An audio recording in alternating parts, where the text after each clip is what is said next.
Hello, this webinar is titled The News, Its Nature and Purpose, to addict you and to always get you back. And the ideas we're going to explore today come from a book, How the News Makes Us Dumb, The Death of Wisdom in an Information Society. And it's written by Professor John Somerville of the University of Florida, and he's an expert on news, culture, faith, and history. Now, the purpose here is not to take away from the relaxation or enjoyment that some people have in sitting down with coffee and the paper or internet and reading it, or in watching the news. This is simply to raise awareness of news as a source for wisdom. By knowing news's history, its nature, and its impact, we can have some real discernment on what enters our mind and how we should interpret it. So to begin with, what is news? Well, news could be defined simply as what got in today's paper, internet site, or broadcast. You see, the world is a really big place. There's over 190 countries and over 6 billion people. That means there are over 6 billion stories every day.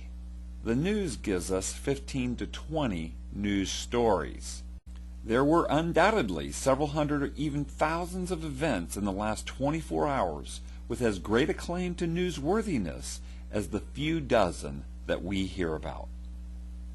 This is a really important concept.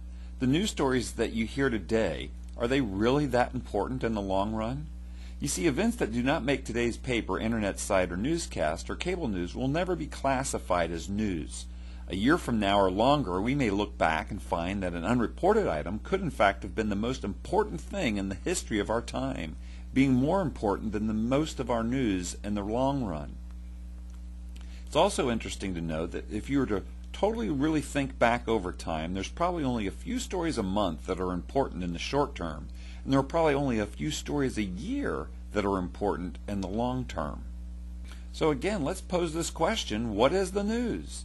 The news is what got into today's paper, internet site, or broadcast. It includes what the editors have chosen to show and how they have chosen to show it. And if you've not looked at the other webinar on mass media and its power to manipulate, you really need to do that as a part of this series. And then thirdly, it's what the editors think you want to hear about and the things that you want to tell others. This is such an important thought, we need to take a deeper look at the history of news. You see, when newspapers were first produced, they were weekly.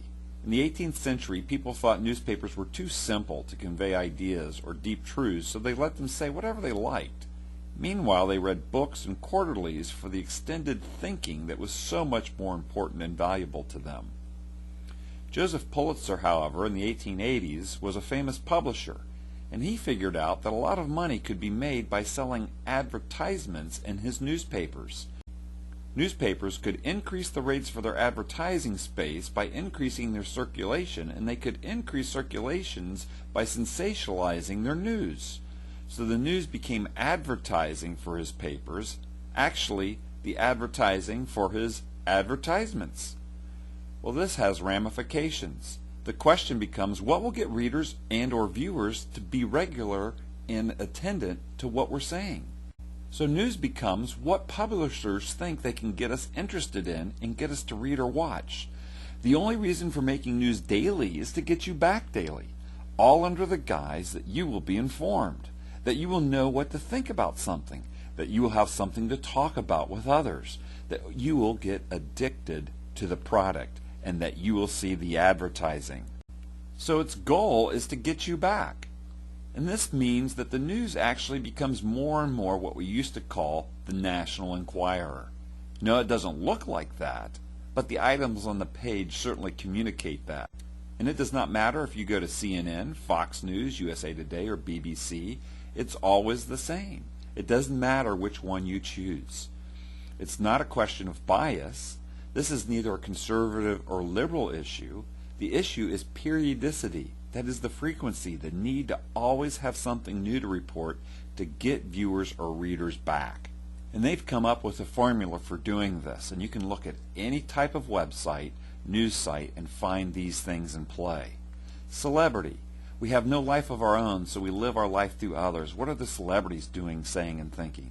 Conflict. There's always arguments, discussions that never come to a conclusion. Controversy. Presenting two sides as equally true when they're not. devastation, anything that's blown up, destroyed, or washed away. Fear, personal security, national security. Worry over health, finances, and safety. Impending change. Politics. Is my side winning or not? The sensual, the sexual, the titillating. Sensational, the odd, the strange, the weird. Tragedy, murder, and accidents. And churning, that is, presenting two sides but never finishing the discussion. Do your own experiment with a website that produces news, or even this one that's sampled here, and I think you'll find that most of these categories are not even news stories at all, even by the news standards.